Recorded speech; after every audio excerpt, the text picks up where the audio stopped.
नमस्कार, आप सभी लोगों का स्वागत है एक नए वीडियो में। और आज मैं आया हूँ एक बहुत ही धार्मिक जगह है और पवित्र जगहों में से एक है और केदार घाटी की बहुत ही महत्वपूर्ण जगह है। महत्वपूर्ण इसलिए क्योंकि इसका सीधा संबंध भगवान केदारनाथ से है। कैसा ये संबंध है, कौन सी जगह है, इसके बारे में हम बताएंगे आपको थोड़ी सी देर में। पहले आप देखिए, ये जो मंदिर है ये यहाँ से इसकी शुरुआत होती है और इसका मंदिर का आर्किटेक्ट देखिए कितना पुराना है। ये बहुत ही पुरानी शैली का महल नुमा मंदिर है जो आप देख पा रहे होंगे। अब चलते हैं अंदर और दिखाएंगे आपको आगे की बातें। ये द्वारपाल है।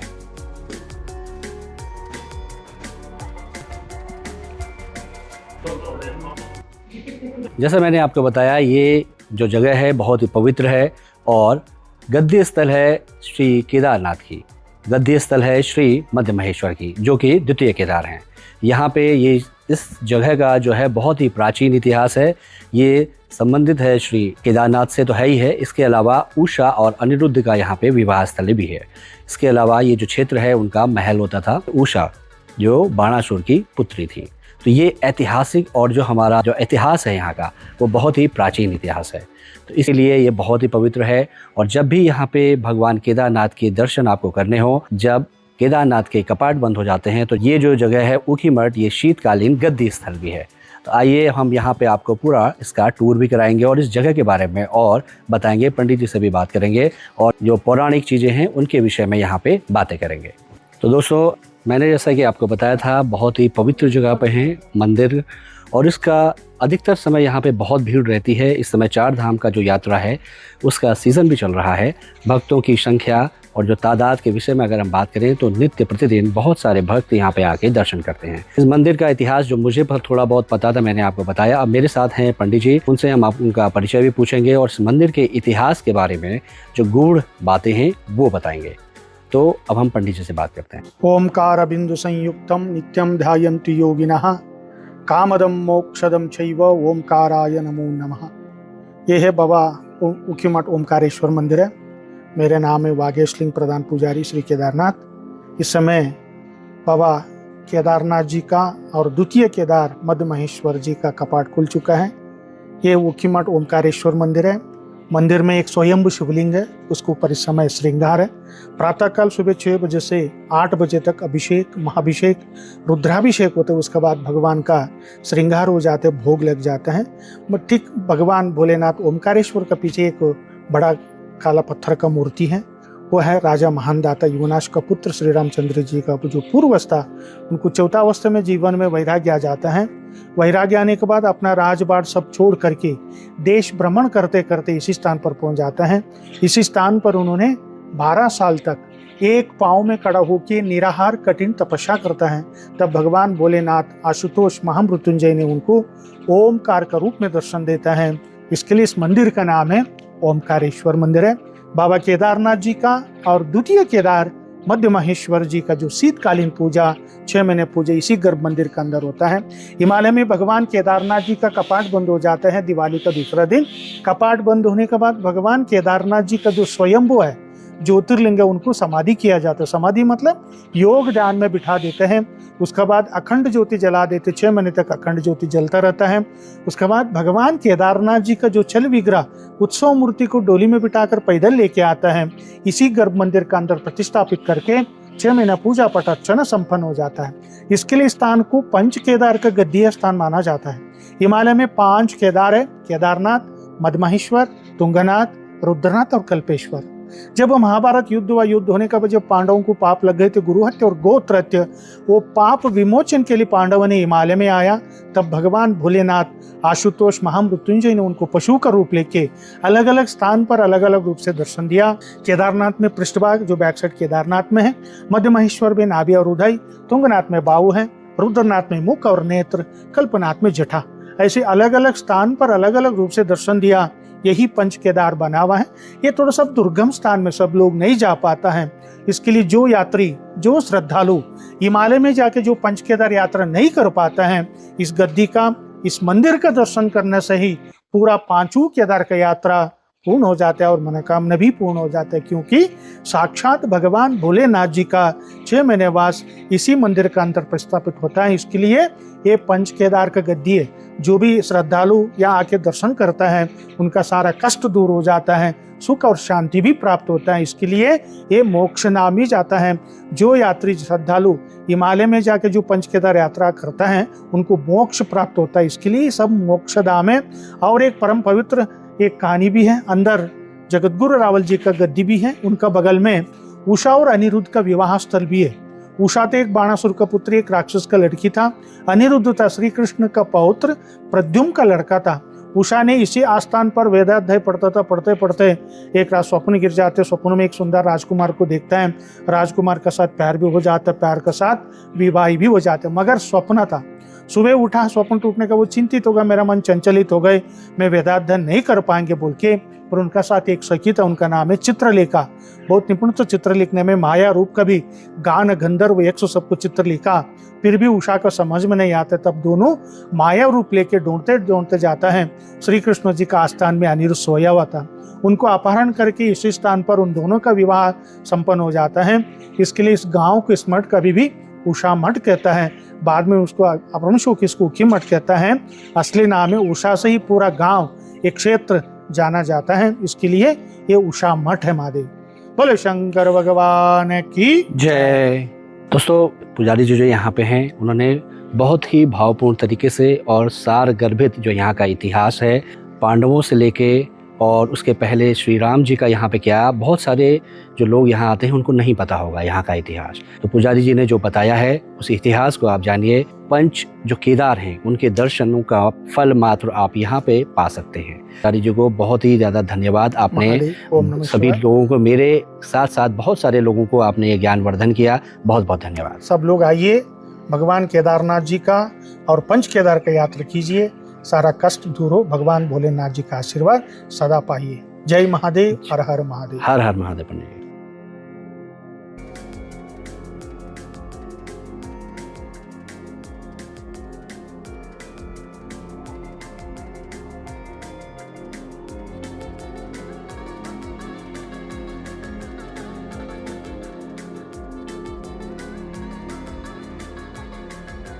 जैसे हम अभी तक देख रहे थे, पुजारी जी से हमने बात करी, उन्होंने पूरा इतिहास बताया। और ये मंदिर का जो आर्किटेक्ट है, अगर हम उसकी बात करें, बहुत ही पुराना आर्किटेक्ट है। जितने भी मंदिर यहाँ पे उत्तराखंड में बने होते हैं, खास करके केदार क्षेत्र में, उन सभी क्षेत्रों में इसी शैली के मंदिर बने हैं। अगर हम बातें करें कि पूजा पाठ कौन करता है, तो जैसे हमने अभी जो पुजारी थे उनसे बात करी, उन्होंने बताया था कि वो यहाँ पे पूजा करते हैं और इसी तरह पे यहाँ पे श्रद्धालुओं का तांता लगा रहता है। खास करके उस समय जब भगवान केदारनाथ के कपाट खुलने वाले होते हैं, उस समय बहुत सारे लोग यहाँ पे आते हैं। और उस समय भी जब भगवान केदारनाथ की डोली यहाँ पे आती है, डोली का जो प्रवेश उत्सव होता है और जो डोली का निर्गम उत्सव होता है, दोनों में बहुत भारी भीड़ रहती है। और इसके अलावा जब मध्य महेश्वर की जब डोली यहाँ पे आती है, उस समय भी बहुत भारी भीड़ रहती है। पुजारी जी ने आप लोगों को बताया है जैसे कि यहाँ पे मध्य महेश्वर के अलावा जो पंच केदार हैं उनके यहाँ पे आप दर्शन कर सकते हैं।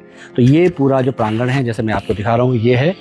इस प्रांगण को आप देखिए, इसमें आके एक अलग ही फील आता है, एक अलग ही भाव है, अलग ही तरीके से जो भावनाएं हैं वो दिल में उद्गार व्यक्त होते हैं। अगर आप लोग भी यहाँ आना चाहते हैं तो यहाँ पे पहुँचने का तो रास्ता आप लोगों को पता ही हुआ। ऊखीमठ में ये ओंकारेश्वर मंदिर है। अभी बहुत सारे लोगों को केदारनाथ जी की जो डोली है वो यहाँ पे आती है, इतना ही पता रहता है। बहुत सारे लोग ऐसे होते हैं, लेकिन उसके आगे का जो इतिहास है वो भी आपने आज यहाँ पे सुन लिया। अगर आपके इसके विषय में कोई प्रश्न है, अगर आप ज़्यादा जानना चाहते हैं, कोई भी जानकारी चाहते हैं, तो निश्चिंत होके अपने जो सवाल हैं वो कमेंट के माध्यम से हमें बताइए।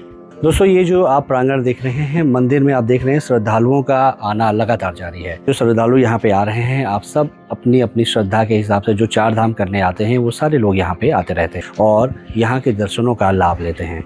अगर आप लोग भी 4 धाम की यात्रा पे आएँ तो ऊखीमठ का जो ओंकारेश्वर मंदिर है उसमें भी दर्शन करने आएँ। कभी कभी लोग सिर्फ 2 धाम के दर्शन करने के लिए आते हैं, तो इधर अगर आप पंच केदारों के दर्शन एक जगह करने चाहते हैं, आप मध्य महेश्वर या बाकी और जगह पे नहीं जा पा रहे हैं, तो आप यहाँ पे आके उनके दर्शन कर सकते हैं। यहाँ पे जो अलग अलग लोग आते हैं, बहुत सारे साधु लोग भी आते हैं, श्रद्धालु आते हैं, भक्त दूर दूर से आते हैं। भगवान भोलेनाथ की महिमा ऐसी है, वो जिसको बुलाना होता है अपने पास बुला लेते हैं। यहाँ का इतिहास के बारे में जैसे आपने जाना, बहुत सारे ऐसे लोग हैं जिनको यहाँ के जो इतिहास है और उससे संबंधित जो चीज़ें हैं उनमें बहुत इंटरेस्ट है। अगर आपको भी ऐसा इंटरेस्ट है कि यहाँ का जो खास करके जो मंदिर का स्ट्रक्चर है, स्टाइल है, जो हिस्ट्री है, इतिहास है, उसमें अगर आपका ज़रा सा भी इंटरेस्ट है या आपकी रुचि है तो ये वीडियो फिर आपके लिए ही है। ये जो आप देख रहे हैं ये पंच केदारों का पुराना मंदिर है। यहीं पे आपको वाराही एवं भैरवनाथ जी के भी दर्शन होते हैं। अब पंच केदारों के लिए दूसरा मंदिर बना दिया गया जो कि ये है। नया मंदिर नई शैली में बना है और बहुत ही दिव्य और सुंदर बना हुआ है। आप लोग यहीं पे जो पंच केदारों के दर्शन करने नहीं जा सकते हैं अलग अलग, पंच केदारों के दर्शन यहीं पे कर सकते हैं और उनके दर्शनों का फल प्राप्त कर सकते हैं।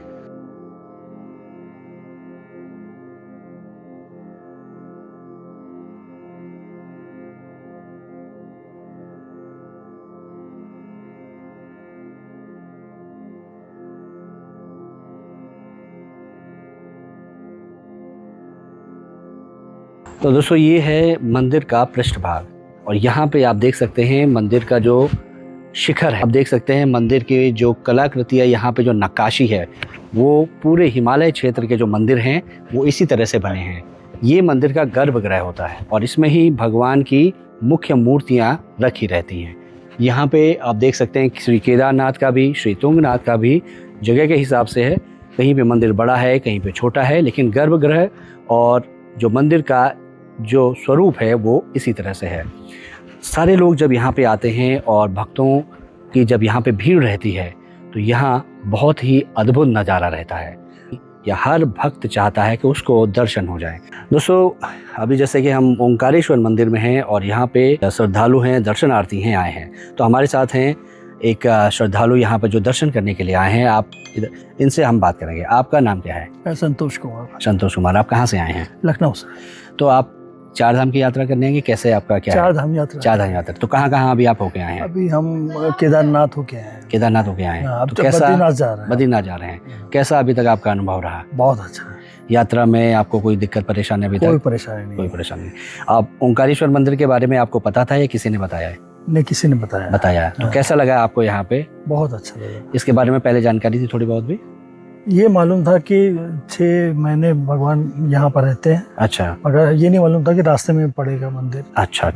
तो थोड़ा सा हम बता देते हैं आपको। ये जो मंदिर है, ये ओंकारेश्वर मंदिर, यहाँ पे पंच केदार जो होते हैं जी, पंच केदारों के दर्शन भी आप वहाँ पे कर सकते हैं। और दूसरा बात है कि ये गद्दी स्थल है श्री केदारनाथ की और मध्य महेश्वर का। और यहाँ पे आप उन दोनों की उनकी जो गद्दी होती है 6 महीने यहाँ पे पूजा होती है। तो आपका सफ़र बहुत अच्छा रहे, भगवान की कृपा रहे। तो आप लोग लखनऊ से आए हैं यहाँ पे, तो पहली बार आए हैं यहाँ पे यात्रा? पहली बार आए। तो आपको अच्छा रहा अनुभव? सब बहुत अच्छा लगा। वहाँ तो बहुत गर्मी हो रही थी। हाँ, गर्मी की बात नहीं है, यहाँ पर आके इतनी शांति, इतना अच्छा लग रहा है। आपका आध्यात्मिक अनुभव? हाँ, बहुत अच्छा लग रहा है। अच्छा, भगवान ने बुलाया। बहुत सारे लोग प्लान बनाते हैं, हम लोग बिना प्लान के भगवान ने अपने आप से बुलाया। अच्छा, क्योंकि मेरे साथ भी ऐसा कुछ अनुभव है कि मेरे दो दोस्त लोग हैं, वो लोग क्योंकि यहीं का रहने वाला हूँ तो वो लोग चाहते हैं, वो फिर भी नहीं आ पाते। जी, जी, जी। लेकिन आप जैसे, मैं इसीलिए कह रहा हूँ कि आपने प्लान बनाया था कि नहीं, अपने आप भगवान ने अपने आप बुलाया। अच्छा, चलिए, बहुत अच्छा लगा संतोष जी आपसे बात करके और आपकी यात्रा मंगलमय हो।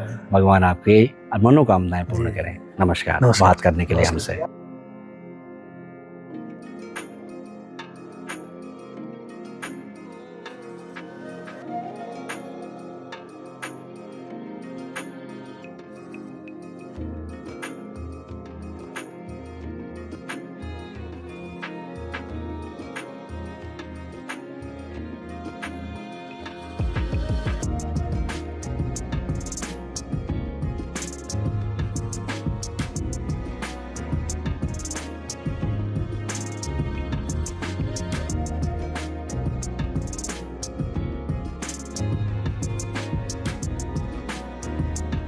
दोस्तों ये जो आप महल देख रहे हैं, यहाँ पे इसका पौराणिक महत्व ये है कि यहाँ पे अनिरुद्ध और उषा जो कि बाणासुर की पुत्री थी, उनका विवाह स्थल इसके अंदर है।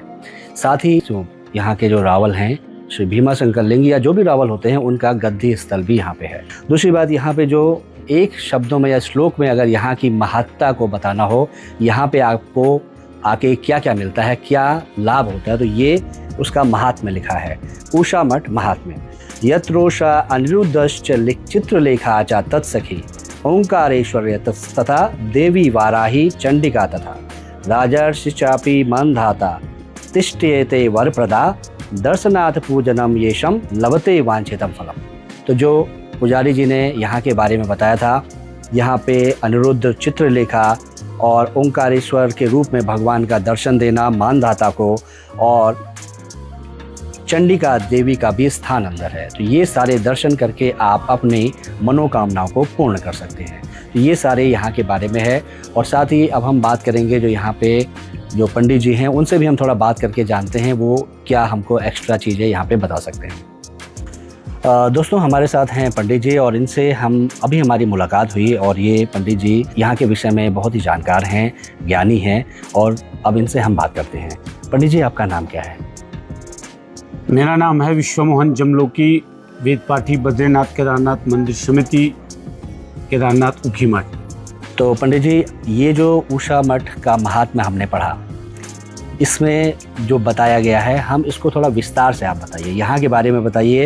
ये पवित्र भूमि, उत्तराखंड को तो देवभूमि कहते ही हैं, क्यों यहाँ पे लोगों को आना चाहिए, किस लिए यहाँ पे आए, क्या उनको फ़ायदा होगा यहाँ पे आने से? प्रजय कल्पम तांडवम रुद्रनाथम मदन शमन करणम मार्दमे मदमहेशम नरकनिपति नामम तारणे तुंगनाथम जयति जयति ज्योतिर्लिंग केदारनाथम। हिमालय की उपत्यका में बसा हुआ भूत भावन परब्रह्म परमेश्वर भगवान श्री केदारनाथ जी जो 12 ज्योतिर्लिंगों में एक हैं, और भगवान केदारनाथ और मद्मेश्वर की शीतकालीन पूजा यहाँ होती है। यह पंच केदार गद्दी स्थान ओमकारेश्वर मंदिर उखीमठ के नाम से मुख्य रूप में यह जाना जाता है।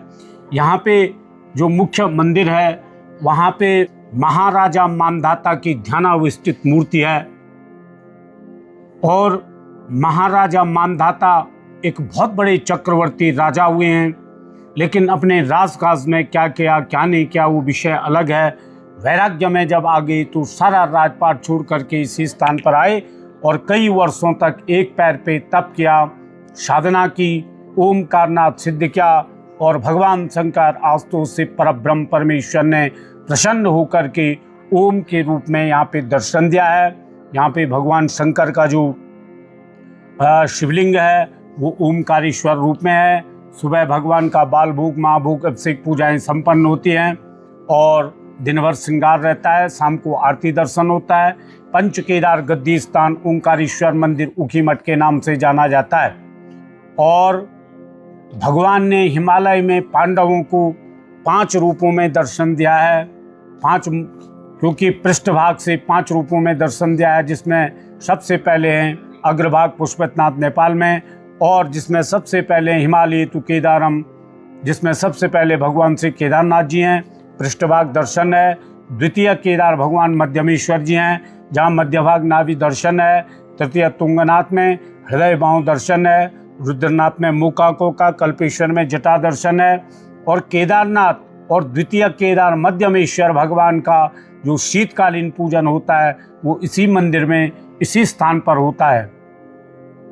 और यहाँ पे जो यात्रा चलती है यह बराबर चलती है, और शीतकाल में भी यहाँ पे बराबर यात्री लोग आते हैं और दर्शन पुण्य लाभ अर्जित करते हैं। तो भगवान केदारनाथ और मद्मेश्वर जी की यहाँ पे शीतकालीन पूजा दर्शन होता है। और केदारनाथ मद्मेश्वर का तो होता ही है, लेकिन तुंगनाथ, रुद्रनाथ, कल्पनाथ जी की भी विग्रह मूर्तियाँ हैं।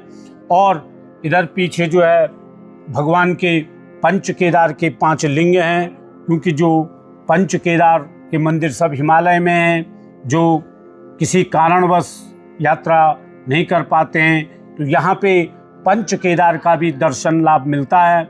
और यहाँ पे वाराही माता है, भगवान भैरवनाथ जी हैं, जो शंकर भगवान के अग्रगण्य माने गए हैं। और जब भगवान केदार बाबा की डोली यहाँ से हिमालय के लिए गमन करती है, उससे पहले दिन जो है भगवान भैरवनाथ जी का भव्य दिव्य पूजन अभिषेक होता है।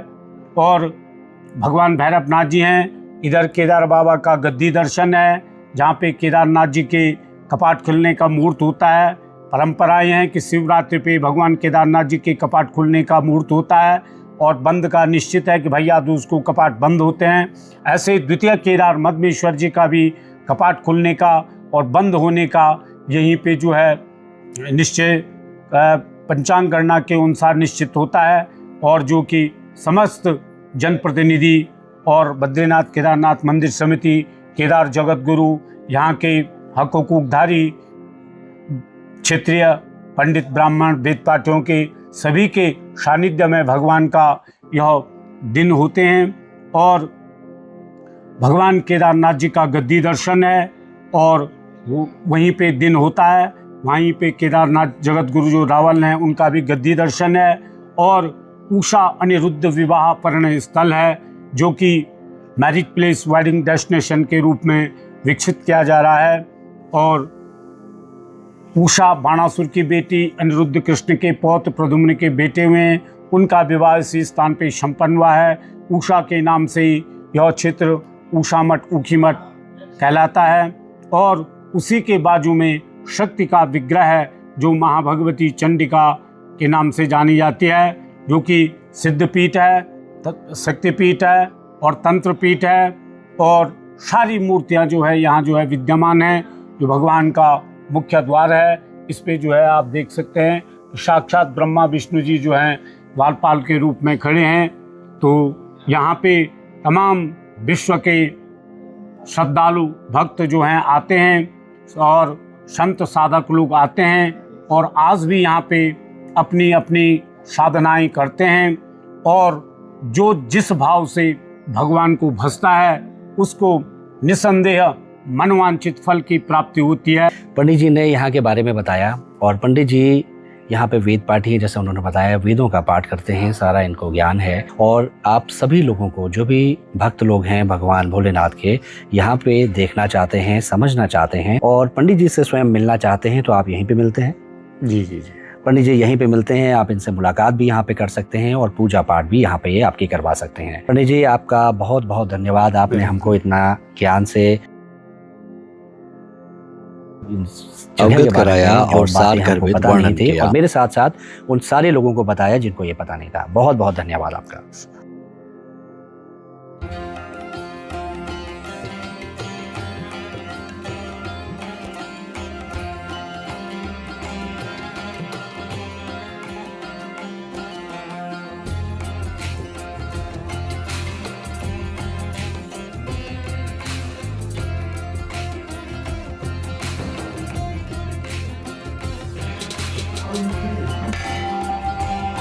दोस्तों, यही केदारनाथ की गद्दी स्थल है और यही जगह आपने बहुत बार देखी होगी। जब केदारनाथ के कपाट खुलने का दिन निश्चित होता है तो यहीं से होता है, और यही रावल जी की भी गद्दी स्थल है। ये है वर्तमान रावल भीमा शंकर लिंग शिवाचार्य जी। अच्छा, ये इनका सिंहासन है। ये यहाँ पे हॉल है, यहाँ पे कार्यक्रम इत्यादि होते हैं। और ये 5 पीठ हैं। ये 5 पीठों के जो है जगत गुरु है। अच्छा, ये रंबापुरी जगत गुरु जी हो गए, ये उज्जैन जगत गुरु हो गए, ये केदार जगत गुरु हो गए, ये श्रीशैल जगत गुरु है और वो काशी जगत गुरु है। अच्छा, ये सब सोने का मुकुट पहनते हैं, 5 अच्छा। पंचाचार्य। दोस्तों, यहाँ की जानकारियाँ देखने के बाद ऐसा लगा मैं किसी म्यूजियम में रखी हुई चीजें देख रहा हूँ। ये संग्रहालय बन सकता है और जो लोग यहाँ पे आते हैं, चाहे वो भक्त हों चाहे श्रद्धालु हों, वो भी यहाँ के इतिहास को इस संग्रहालय और यहाँ की जो फोटोज हैं पुरानी, उनके माध्यम से देख सकते हैं। ये फोटो के माध्यम से यहाँ का जो पुराना इतिहास है वो भी दिखाई देता है, चाहे जो रावल हों उनके पट्टाभिषेक की फोटोज हों या केदारनाथ जाते हुए पुरानी पिक्चर्स हों। और मुझे लगता है इसको और व्यवस्थित ढंग से बनाना चाहिए, जिससे जगत गुरु जो पंचाधीश्वर हैं या पंचाचार्य हैं और उसके अलावा जो पुराने यहाँ की ऐतिहासिक फोटोज हैं उनकी प्रदर्शनी लगानी चाहिए। और ये उषा अनिरुद्ध का विवाह स्थल है, वेडिंग डेस्टिनेशन के रूप में विकसित किया जा रहा है।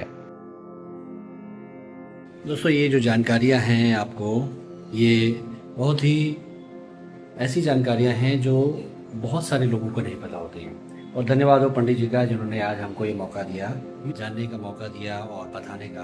उन्होंने दिखाया भी, इससे जो हम अपने धर्म के बारे में हैं, जो लोग नहीं जानते हैं, उनको ये जानकारियाँ पहुँचती हैं। तो ये बहुत ही अच्छी पहल है। यहाँ पे श्लोक लिखे गए हैं दीवारों पे, आपको पढ़ के मैं एक श्लोक सुनाता हूँ। ओंकार बिंदु संयुक्तम नित्य ध्यायन्ति योगिनः कामदम मोक्षदम चैव ओंकाराय नमो नमः। नमन्ति ऋषयो देवो नमन्त अप्सरसं गणा नरा नमन्ति देवेशं नकाराय नमो नमः। महादेवं महात्मानं महाध्यानमरायणं महापापहरं देवं मकाराय नमो नमः। ये इस तरह के श्लोक यहाँ पे लिखे हुए हैं और बहुत ही अच्छा लगते हैं वो देखने में भी, और उनके मतलब भी बहुत ज़्यादा अच्छे हैं। आप लोग इन सारी चीज़ों को अपने साथ, ये सारी जो मेमोरीज़ हैं, अगर यहाँ पे आएँ तो अपने साथ अपने घर ले जा सकते हैं। जो यहाँ के जो दीवार और जो खम्भे बने हैं, उनमें जो नक्काशी है वो भी बहुत पुरानी है, और उनमें हालांकि जो देवी देवता बने हैं उनकी जो प्रतिमाएं हैं वो उतनी सुस्पष्ट नहीं हैं, क्योंकि उन पे पेंटिंग वगैरह की क्लैरिटी का थोड़ा सा उसमें अभाव है। दोस्तों, ये थी आज की जो हमारी यात्रा ओंकारेश्वर मंदिर तक। आपने ओंकारेश्वर मंदिर के बारे में जो जानकारियाँ थीं वो जानी, और कैसे ओंकारेश्वर मंदिर में किन किन देवी देवताओं का पूजन होता है, क्यों यहाँ पे आना चाहिए और ये किस लिए महत्वपूर्ण है, और क्यों यहाँ पे केदारनाथ आते हैं। केदारनाथ की जो शीतकालीन गद्दी है उसके रूप में जब विशेष रूप से जब शीतकालीन पर्यटन की बात चल रही थी, तो यही जो स्थल है यहाँ पे आप केदारनाथ के गद्दी के रूप में देख सकते हैं। भगवान केदारनाथ यहीं पे शीतकालीन गद्दी स्थल में आके विश्राम करते हैं। 6 महीने वो समाधि में रहते हैं, और 6 महीने में ऐसा कहा जाता है कि केदार क्षेत्र में देवता उनकी पूजा करते हैं। तो मैं चाहता था कि जिन लोगों को इस जगह या इस तरह की जो जगह हैं, जो धार्मिक जगह हैं हमारे देश में पता नहीं है, और जो लोग उनको आना चाहिए, लेकिन क्योंकि उनकी जानकारी नहीं है इसलिए वो लोग आ नहीं पाते। तो ये थोड़ा सा एक प्रयास है आप सबके लिए। आप लोग यहाँ पे आएँ, दर्शनों का लाभ लें भगवान का, और साथ ही अपनी मनोकामनाएं यहाँ पे पूर्ण करें। ये जो जगह है इसके बारे में कैसे यहाँ पे पहुँचे, खास करके ये तो केदारनाथ और बद्रीनाथ का जो रूट है उसके बीच में ही पड़ता है। आप अगर केदारनाथ या बद्रीनाथ कहीं भी जा रहे हो तो आप यहाँ पे थोड़ा सा समय निकाल के आ सकते हैं। इसके साथ ही आज की जो यात्रा है इसको यहाँ पे विराम देते हैं, और आपसे मुलाकात होगी पुनः एक दूसरे जगह से एक बहुत ही प्यारे सफ़र में। तब तक के लिए नमस्कार।